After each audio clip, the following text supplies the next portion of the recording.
and welcome to Interview with a Witch, Part 3. Okay, so now we are going on to question number 14. Okay, can you use the tarot cards? Anybody can use the tarot cards.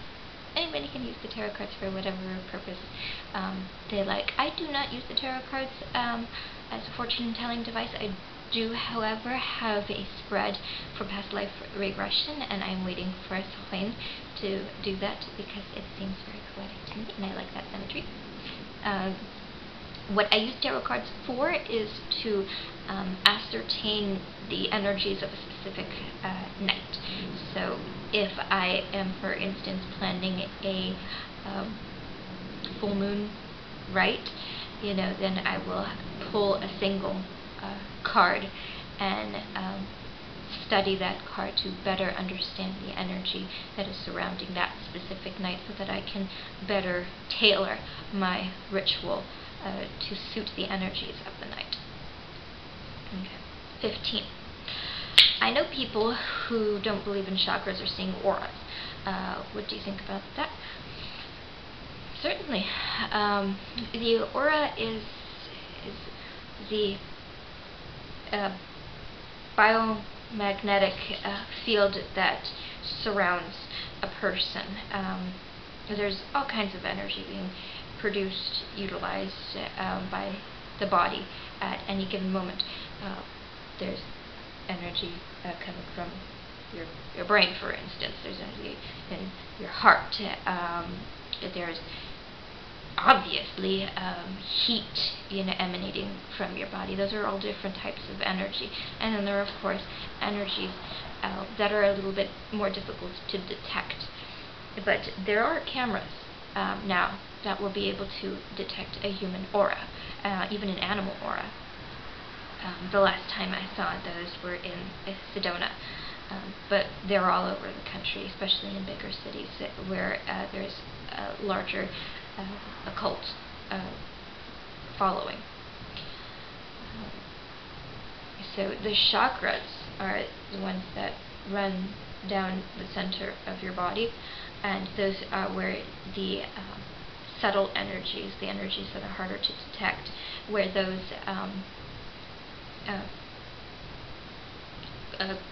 come together. Sorry. So of course, your heart, your throat, your third eye, for instance, and then there are ones lower down in the body, but the camera can't see that far, so and what colors a person's aura is which chakra is the most dominant at any given time, and also the mindset of the individual in question. Okay. Number 16. Are you proficient in those things? No, I'm not. I am not. I can see my own aura, an outline of it, but I do have some blocks in my third eye, and I've been doing a little bit of research about that, and I do believe it is a pineal gland deficiency. And Google it. No, don't Google that. Put that into the YouTube search, pineal gland calcification, and you'll find a lot of information on this site about that. It's well worth the time to go looking for it. Number 17. Do you know someone who is? Yes, I do. My witch mate. That she is so proficient in seeing auras, in fact, that she accurately predicts when people are going to pass, even if it is a tragic accident. She worked as an in-home nurse for quite a while, so she was able to hone that with striking clarity, and I'm glad she's never seen anything in my aura like that. 18. How many gods and goddesses do Wiccans have? Okay, so this is another sticky one. Wicca, by definition, is a deotheistic religion, meaning two gods. Here we split it off: God, goddess. It is not a hard and fast rule. You are hard pressed to find any hard and fast rules in Wicca. I have worked with people that have chosen two traditionally thought of male deities as their patron deities, and it works just fine. So the one example that I have found, I don't even remember where I found it, but I did find one example that I really, really like, and I'll show that to you right now, is of, think of a very, very tall mountain, and there is a lake on top of that mountain, right? And you know how lakes work. They send off shoots, little pools gather further down, and everything like that. And as you're traveling up the mountain to reach these different pools, the terrain is completely different in each side. So, this is my mountain, my lovely drawing right here. Mountain. So I hope you can see that. So this is where we are, at the bottom, mostly. Most of the people are right about here. And so, you know, we got the Catholic religion, and it goes up and up and up and up, and it reaches the top. It reaches the essence, the spirit, the thing that turned chaos into order. You know, the unnameable, you know. And, you know, we've got Judaism right here, and it goes down. Oh wait, it reached the same place that Catholic religion reached. Okay, so what about Hinduism? Wait, it reaches the same place. That's how it works. So, like I said, all of the paths toward, you know, the one energy creative force, the unknowable, the unattainable, the spark within each and every single one of us that makes us one, is reached by all these different paths. Each path looks completely different. Some of them have wildflowers around them. Some of them are steep. Some of them meander around slowly and go in such a gradient that you don't even know you're going upward at times. And it all depends on what you're more comfortable with. It all depends on what speaks to your spirit the most at this given lifetime. Because in the end, it's all the same.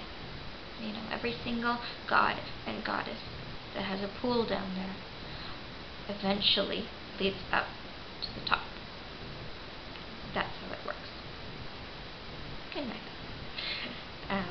So who is the horned god? The horned god is the established god of the Wiccan religion. The horned god is the wild man. The one that, you know, if you are lost in the forest, may guide you home, and you may never even see his face. The horned god has stag antlers upon him, and the face of the green man. And again, this is how I see him. And it is this life span of the horned god, the established Wiccan god, that we follow when we practice the Wheel of the Year, and that goes into the horned god goes into the next question. The threefold moon is a symbol for the threefold moon goddess, virginal mother goddess, and the old wise goddess. What are those goddesses a symbol for? So again, the threefold goddess is the established goddess for the Wiccan religion. It is her life that we follow when we celebrate the phases of the moon, and in addition, as we walk through the Wheel of the Year.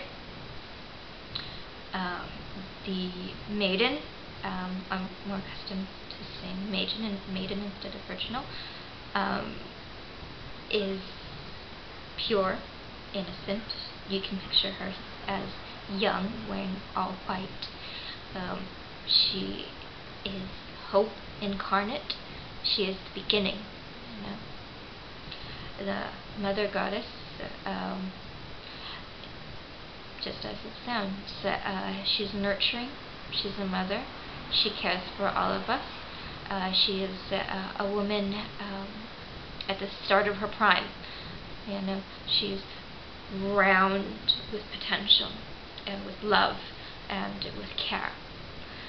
The wise one, the crone, is what I call her. She is the darker half. She is the one who has lived all her years, not necessarily all her years, but most of her years behind her. She is wrinkled with wisdom. She has earned the name Wise One because she has seen and done and learned so much, and she is there to teach the younger generations all that it is that she has to offer. Let's see, do I have time? No. I will end there for today. We have question number 22 next, and I hope I will be able to get this up tomorrow, but I'm not entirely certain because my son is a little demanding even when he sleeps. So until next time, blessed be.